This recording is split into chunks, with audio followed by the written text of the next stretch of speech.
अस्सलामु अलैकुम वरहमतुल्लाहि वबरकातुहू। आप सब पर अल्लाह की जानिब से ढेरों ढेर सलामती और बरकत हो। पनाह मांगते हैं अल्लाह की शैतान मरदूद से। शुरू करते हैं अल्लाह के नाम से जो बड़ा मेहरबान और निहायत रहम करने वाला है। लाखों करोड़ों दरूदो सलाम हो मोहम्मद और उनकी आल पर, मोहम्मद और उनकी आल के असहाब पर।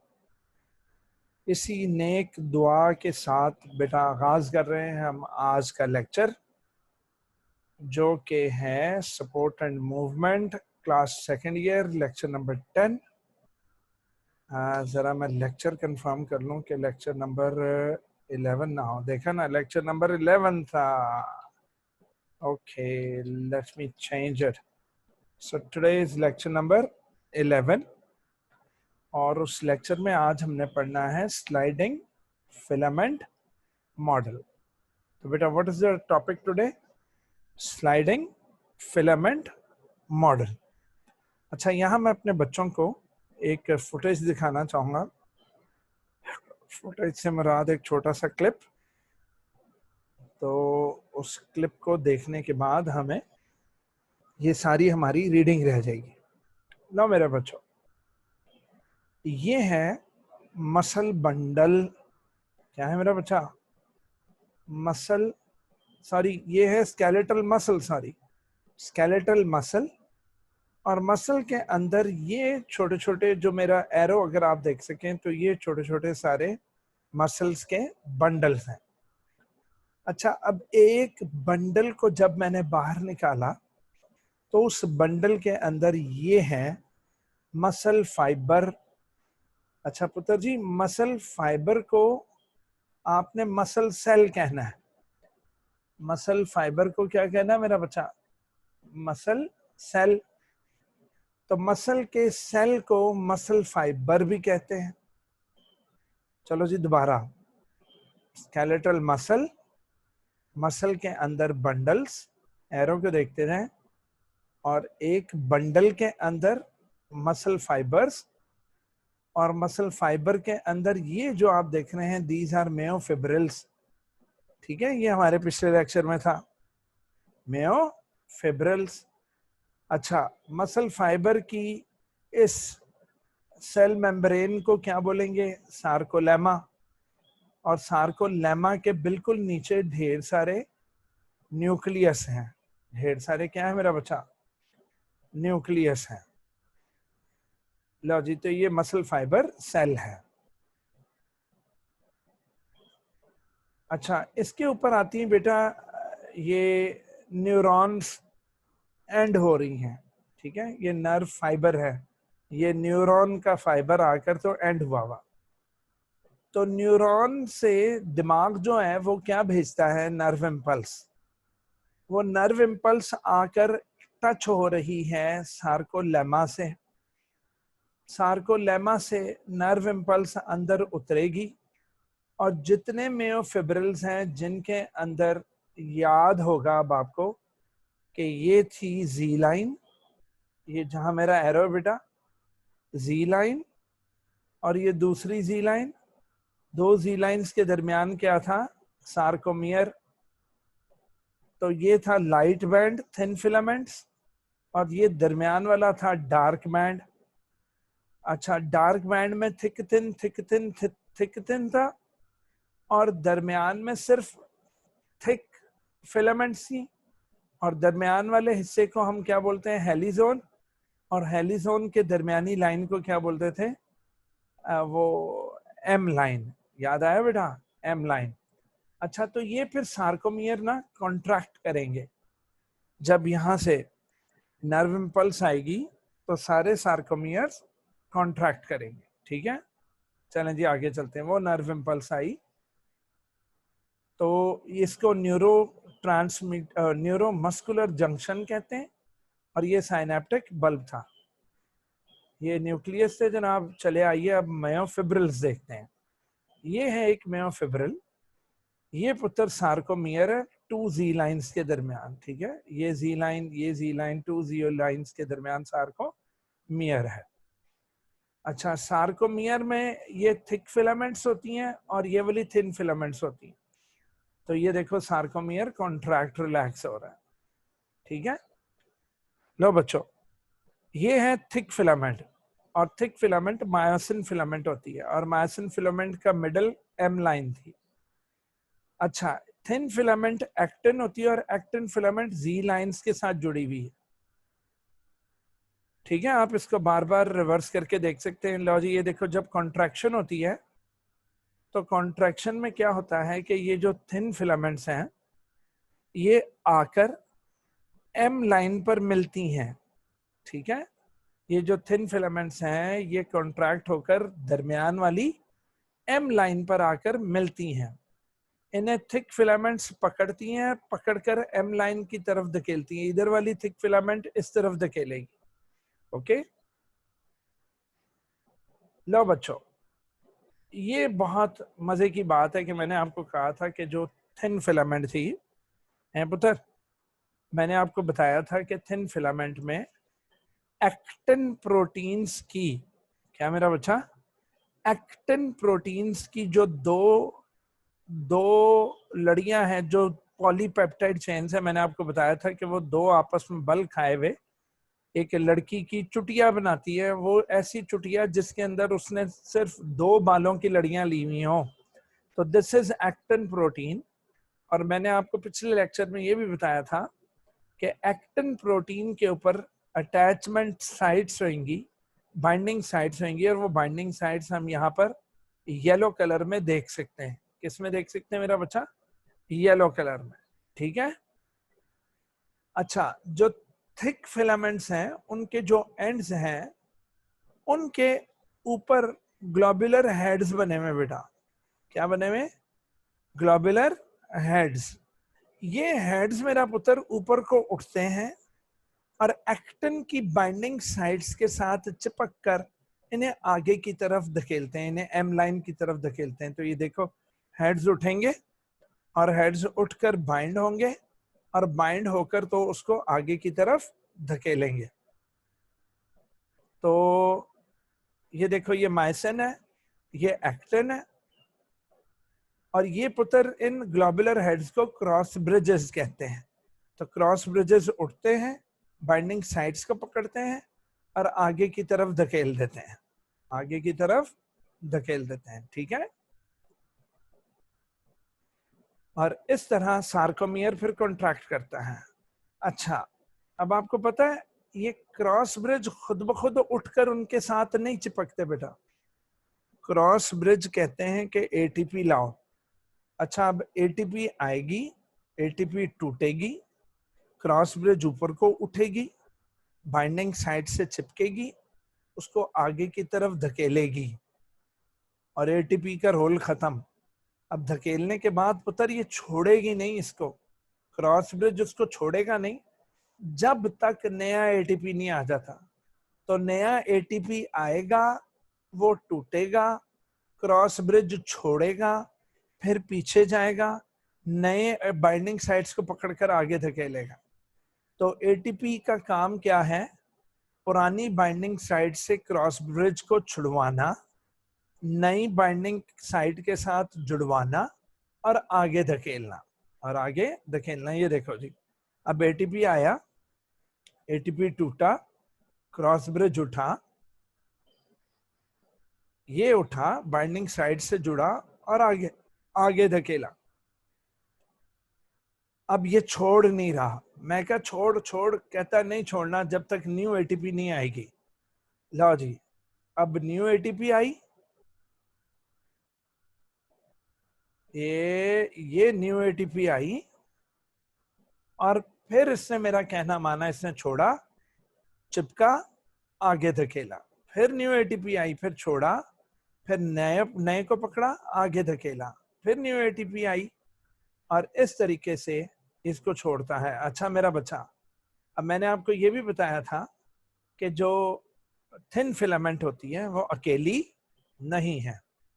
मैंने अपने बच्चों को बताया था कि एक्टिन की बाइंडिंग साइट्स को कौन कवर करेगी? ये पिंक वाली, और इसका नाम है ट्रोपोमायोसिन। तो एक्टिन प्रोटीन की बाइंडिंग साइट्स को किसने कवर किया हुआ है? ट्रोपोमायोसिन ने। और ट्रोपोमायोसिन को पीछे कौन करेगा ताकि बाइंडिंग साइट्स आया हो सकें? वो है ट्रोपोनिन।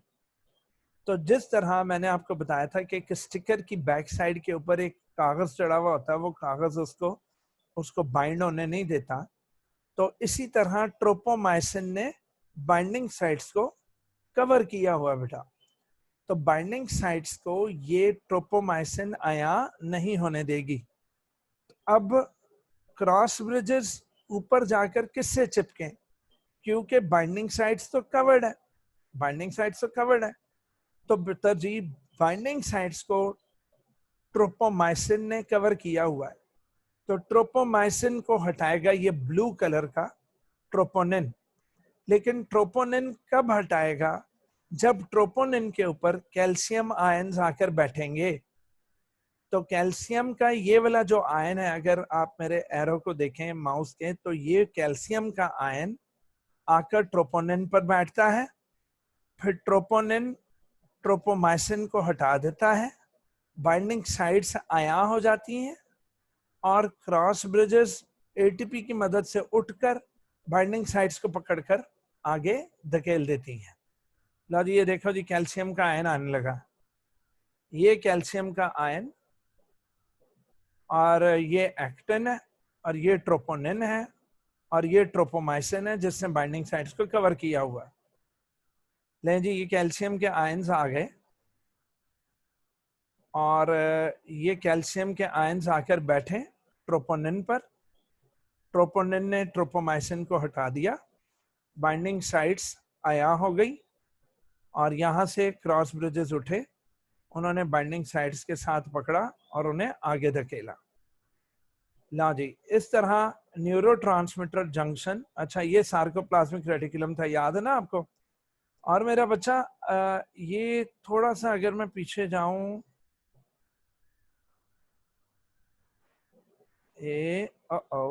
हम फिर थोड़ा सा आगे चले गए रे बाबा।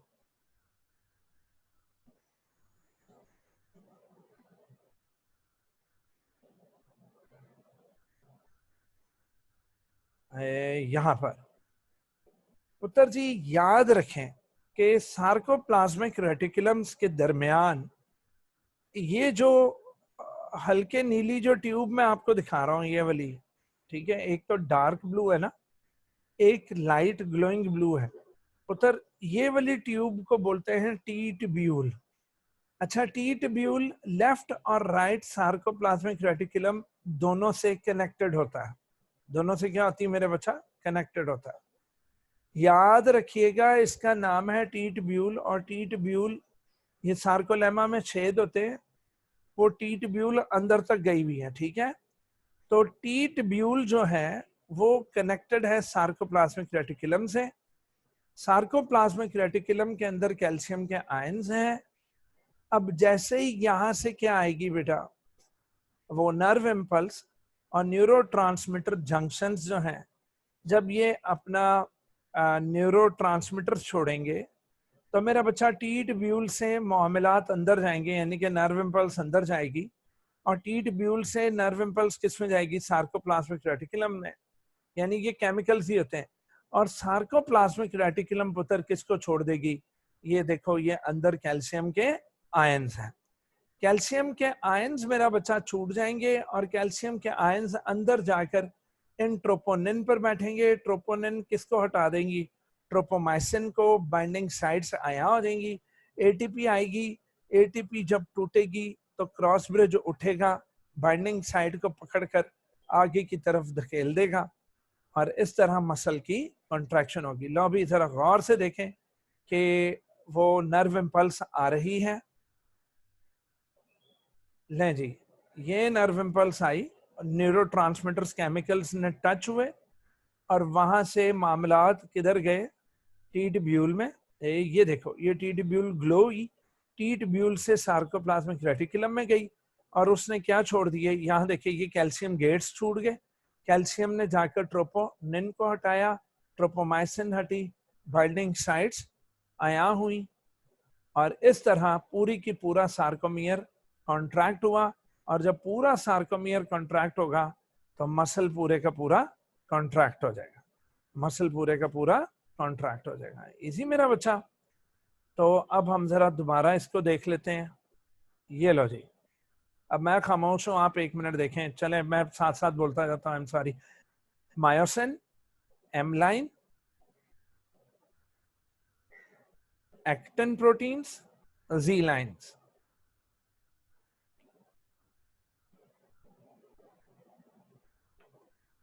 सार्कोमियर कॉन्ट्रैक्ट होता है, ओके। क्रॉस ब्रिजेस उठते हैं, बाइंडिंग साइट्स को पकड़ते हैं, मायोसिन के और एक्टिन की बाइंडिंग साइट्स से पकड़कर उसको आगे की तरफ धकेल देते हैं।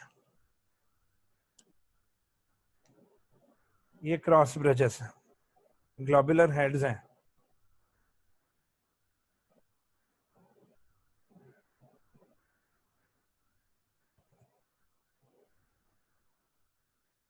क्रॉस ब्रिज एटीपी की मदद से काम करता है। एटीपी टूटा, क्रॉस ब्रिज उठा, उठकर बाइंडिंग साइट से जुड़ा और आगे की तरफ धकेल दिया, और अब छोड़ नहीं रहा। तो जब तक न्यू एटीपी नहीं आएगी ये नहीं छोड़ेगा। एटीपी आई,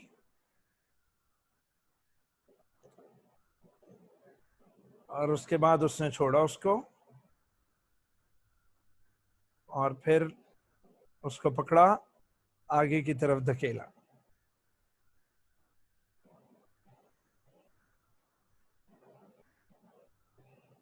अच्छा जी, ये ट्रोपोनिन है और ट्रोपोमाइसिन है। ट्रोपोमाइसिन कवर करता है बाइंडिंग साइट्स को। कैल्शियम के आयंस आएंगे, ट्रोपोनिन पर बैठेंगे, ट्रोपोनिन किसको हटा देगी, ट्रोपोमाइसिन को, और एक्टिन की बाइंडिंग साइट्स आया हो जाएंगी। एक्टिन की बाइंडिंग साइट्स आया हो जाएंगी। चलो जी, हटाओ जी, लो जी, बाइंडिंग साइट्स आया हो गई।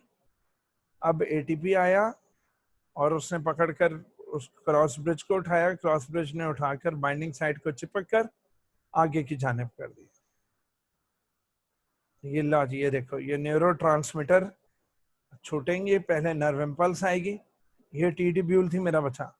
अच्छा, ये नर्व इम्पल्स आई, न्यूरोट्रांसमीटर छूटे, ये केमिकल्स किस में चले गए जी, ये चले गए टी ट्यूब्यूल में। ला भाई, ये टी ट्यूब्यूल से सार्कोप्लाज्मिक रेटिकुलम, ये देखो ये लिखा भी आया, टी ट्यूब्यूल से सार्को, और ये कैल्शियम के गेट्स छूटे, कैल्शियम जाकर ट्रोपोनिन पर बैठी, उसने ट्रोपोमाइसिन को पीछे कर दिया और बाइंडिंग साइट्स को, और इस तरह पूरे का पूरा सार्कोमियर कॉन्ट्रैक्ट हुआ। ठीक है मेरा बच्चा। इसी के साथ ही हमारी फुटेज सारी फिनिश हो गई। हमने सारा विजुअल देखा कि किस तरह सार्कोमियर सिकुड़ते हैं, और अब पुत्र रीडिंग रह गई। अभी भी किसी को समझ में ना आए तो वीडियो को बार बार रिवाइंड करके देखें, ठीक है। इसलिए हम आपको रिकॉर्डेड फॉर्म में देते हैं ताकि आपको अच्छी तरह समझ आ सके। उत्तर, वो जो एक्टिन मायोसिन के ऊपर स्लाइड नहीं कर रही, जब दोनों साइडों की एक्टिन प्रोटीन्स को एम लाइन की तरफ धकेला जा रहा है, तो हम कहेंगे कि एक्टिन की जो प्रोटीन्स हैं, जो थिन फिलामेंट्स हैं, वो स्लाइड कर रही हैं थिक के ऊपर, ताकि वो दरमियान में एम लाइन के ऊपर जाकर तो मिल जाए। तो पुत्र, इस मॉडल को नाम क्या दिया है, स्लाइडिंग फिलामेंट मॉडल। लो पुत्र जी, when muscle fiber contracts, the thin and thick filaments undergo shifting. Thin और thick filaments shifting करती हैं। थिक फिलामेंट पकड़ पकड़ कर थिन फिलामेंट को अपने ऊपर स्लाइड करके एम लाइन पर जोड़ने की कोशिश करती है। ठीक है, जिसको दोबारा फुटेज देखनी है, जिसको दोबारा वो क्लिप देखना है, वो पीछे जाकर तो विजुअल एजुकेशन ले लें। The A band reduces in length, तो ए बैंड की लेंथ जो है वो रिड्यूस होती है और पता लगता है कि दोनों जी लाइंस क्लोज हो गई हैं, दोनों जी लाइंस क्लोजर हो गई हैं। ठीक है ना, ये भी अब आपको पता लग जाएगा क्योंकि हेली जोन सिकुड़ता है और एम लाइन के ऊपर थिन फिलामेंट्स को जोड़ने की कोशिश की जाती है। लपुतर हग्सली एंड ए एफ हग्सले और इनके कोलीग्स ने ये हाइपोथेसिस सजेस्ट की 1954 में to explain all events in the muscle contraction, कि मसल कॉन्ट्रैक्शन में क्या क्या होता है वो तमाम इवेंट्स को बता सकें। This is called sliding filament model of muscle contraction. This is called what? Sliding filament model of muscle contraction. According to this theory, इस थियरी के मुताबिक जो थिन फिलामेंट्स हैं वो स्लाइड पास होती हैं थिक फिलामेंट के ऊपर, और so that actin and myosin filaments एक दूसरे के overlap हो जाएं to greater degree, and thus the Z line is brought close together, और Z lines को आपस में क्लोज किया जाता है और A बैंड शॉर्टन हो जाता है, और जो हेली जोन है पुत्र वो डिसअपियर हो जाएगा क्योंकि हेली जोन में सिर्फ और सिर्फ थिक फिलामेंट थी। तो जब वो थिक फिलामेंट लाल आके एक्टिन को एम लाइन की तरफ लेकर आएगी, किधर लेकर आएगी बेटा?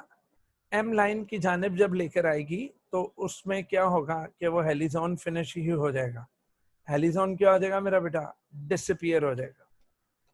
लो मेरा बच्चा, in this process a contraction, इस कॉन्ट्रैक्शन के प्रोसेस में क्रॉस ब्रिजेस, ठीक है, आप थोड़ा सा रिवाइंड करके अगर आप कोई नेम्स दोबारा भूल रहे हैं तो दोबारा वीडियो को रिवाइंड करके देख लें कि मैंने क्रॉस ब्रिज किसको कहा था।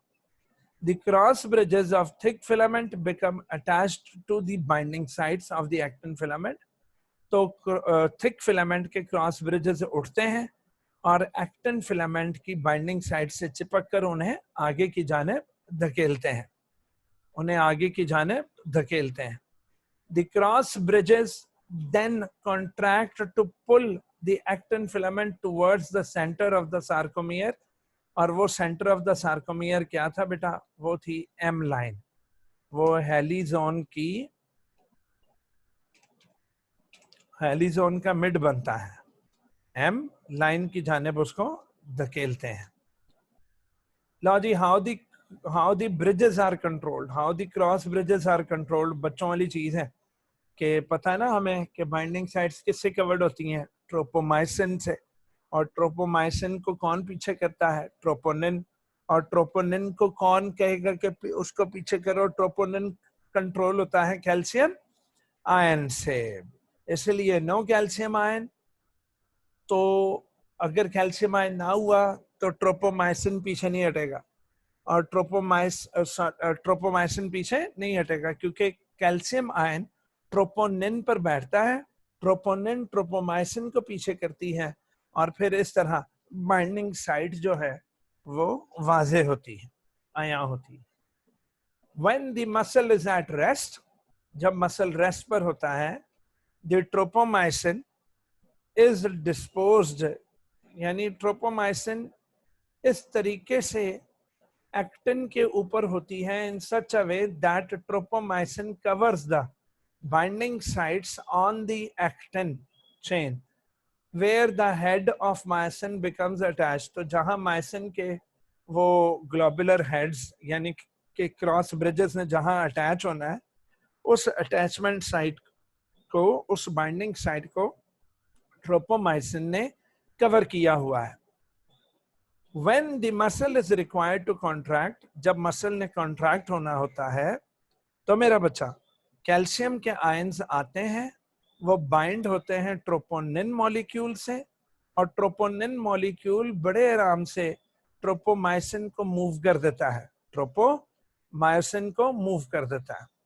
तो पुत्र कैल्शियम आयन और ट्रोपोनिन दोनों मिलकर, यानी ट्रोपोनिन ने क्या किया कि this has the effect of displacing the ट्रोपोमाइसिन, और इस तरह ट्रोपोनिन ने ट्रोपोमाइसिन को हिला दिया अपनी जगह से, और इस तरह एक्सपोज हो गई binding sites of the myosin head. ठीक है, तो बाइंडिंग साइट्स फॉर दी, मैंने ऑफ बोल दिया, तो बाइंडिंग साइट्स एक्टिन प्रोटीन्स पर आया हो गई, ताकि अब मायोसिन के क्रॉस ब्रिजेस, या जिन्हें ग्लोबुलर हेड्स कहते हैं, आप हेड से कंफ्यूज ना हो जाएं तो इधर बुक में क्रॉस ब्रिजेस लिख लें, ताकि वो क्रॉस ब्रिजेस उठें और जाकर किससे चिपक सकें, बाइंडिंग साइड से, और उसको आगे की जानिब धकेल सके। वंस द मायोसिन हेड यानी कि cross bridges has become attached to the actin filament, तो फिर पुत्र अटैचमेंट अगर हो गई तो याद रखें एटीपी आएगा, एटीपी आएगा तो पुत्र वो क्रॉस ब्रिज उसको छोड़ेगा, छोड़कर फिर पीछे को हटेगा, फिर पीछे वालों को चिपकेगा और फिर उसको आगे धकेलेगा। तो फिर पुत्र एटीपी के टूटने को एटीपी इज हाइड्रोलाइज्ड कहते हैं। Well, ATP is hydrolyzed and the bridge grows into its cycle. और उसका साइकिल क्या था? ब्रिज का साइकिल ये था कि एटीपी आएगी, क्रॉस ब्रिज उसको छोड़, पुराने वाली बाइंडिंग साइड को छोड़ेगा, फिर एटीपी टूटेगी, फिर वो पीछे हटेगा, पीछे हटकर नए वाली बाइंडिंग साइड को पकड़कर आगे की जानिब धकेल देगा। दिस एटीपी इज प्रोवाइडेड, अच्छा ये जो एटीपी मसल में आती है, ये लार्ज नंबर ऑफ माइटोकॉन्ड्रिया होते हैं बेटा। मसल सेल के साइटोप्लाज्म को सार्कोप्लाज्म कहते हैं। तो सार्कोप्लाज्म में अल्लाह का दिया गया ढेर सारा माइटोकॉन्ड्रिया होगा, और शुरू में हम पढ़ चुके हैं अंदर ग्लाइकोजन भी होगी जो कि टूटकर ग्लूकोज बना देगी, और अंदर मेयोग्लोबिन भी होगी, मेयोग्लोबिन जो कि ऑक्सीजन प्रोवाइड करेगी कि ये लो ऑक्सीजन पकड़ो, ग्लाइकोजन ग्लूकोज देगी, और माइटोकॉन्ड्रिया पुत्र उसकी एटीपी बना बनाकर सार्कोमियर्स के अंदर भेजेगी, ताकि मायोसिन के जो क्रॉस ब्रिजेस हैं वो एटीपी के जरिए उठें और उठकर अपना काम सर अंजाम दें। From the above account it is revealed, तो ये पता लग गया that ATP is needed to break the link between myosin and the actin. पुत्र अभी फुटेज में उस क्लिप में हमने देखा था कि मैंने बताया था कि क्रॉस ब्रिज तब तक उसको छोड़ेगा नहीं जब तक न्यू एटीपी नहीं आएगी। तो बेटा जी न्यू एटीपी आएगी तो पुराना क्रॉस ब्रिज उसको छोड़ेगा, पुराने वाली बाइंडिंग साइड को, और छोड़कर पीछे वाले को पकड़ेगा। तो पता ये लगा कि एटीपी चाहिए क्रॉस ब्रिज को पकड़वाने के लिए कि क्रॉस ब्रिज उठकर बाइंडिंग साइड को पकड़े, और एटीपी ही चाहिए उस पुरानी पकड़ को छुड़वाने के लिए भी। तो जो है बेटा, पकड़वाने के लिए और छुड़वाने दोनों के लिए एटीपी चाहिए। अब क्या होता है कि जब इंसान की डेथ हो जाती है बेटा, after death amount of ATP in the body false, ATP की मिकदार एकदम कम हो जाती है बेटा। अंडर दीज सर्कमस्टेंसेस वो जो ब्रिजेस जो एटीपी के इस्तेमाल से उठकर वो क्रॉस ब्रिजेस उठकर बाइंडिंग साइड से चिपके थे और चिपक कर उन्होंने एक्टिन को एम लाइन से मिलाया था, अब मिलाने के बाद उनको छुड़वाने वाली अब एटीपी नहीं मौजूद। तो पुत्र जब छुड़वाने वाली एटीपी नहीं होगी तो क्रॉस ब्रिज अब पकड़े हुए हैं किसको, बाइंडिंग साइट्स को। तो पुत्र क्रॉस ब्रिजेस का बाइंडिंग साइट्स को पकड़े रखने को अब उसको वो ब्रेक नहीं हो रही, वो क्रॉस ब्रिज ब्रेक नहीं हो रहे। क्यों? एटीपी खत्म हो गई मुर्दे में। सो दे रिमेन फर्मली बाउंड, और इस तरह वो पकड़े रखते हैं और सार्कोमियर कॉन्ट्रैक्टेड हालत में रहते हैं। दिस रिजल्ट्स कि बॉडी जो है वो स्टिफ हो जाती है बेटा, मरे हुए आदमी की बॉडी स्टिफ हो जाती है, और ऐसी कंडीशन को रिगर मोर्टिस कहते हैं। ऐसी कंडीशन को क्या कहते हैं मेरा बच्चा? Rigour mortis. ऐसी कंडीशन को क्या कहते हैं? रिगर मोर्टिस, जिसके अंदर एटीपी क्या हो गई है, बॉडी में खत्म हो गई है, और क्रॉस ब्रिज जो के बने थे, क्रॉस ब्रिजेस जो के उठे थे और जिन्होंने बाइंडिंग साइड्स को पकड़ा था, वो बाइंडिंग साइड्स को छोड़ ही नहीं रहे, तो बॉडी रिलैक्स नहीं कर रही और कॉन्ट्रैक्शन की हालत में पड़ी रहेगी। इसको रिगर मोर्टिस कहते हैं। पुत्र very very very very important आज का ये लॉन्ग क्वेश्चन था, और ये एक शॉर्ट क्वेश्चन भी था जिसको क्या बोलते हैं बेटा, रिगर मॉर्टिस। तो रिगर मॉर्टिस शॉर्ट क्वेश्चन था और स्लाइडिंग फिलामेंट जो मॉडल था वो लॉन्ग क्वेश्चन था। And how the bridges are controlled, ये इसका हिस्सा है। तो जो है बेटा स्लाइडिंग फिलामेंट मॉडल का हिस्सा है। ओके, तो इस लेक्चर को कम से कम 2 दफा देखोगे तो आपको समझ लगेगा और याद हो जाएगा। तो मैंने अपनी तरफ से तो कोशिश की कि मेरे बच्चों को एक एक लफ्ज याद हो जाए, ठीक है बेटा।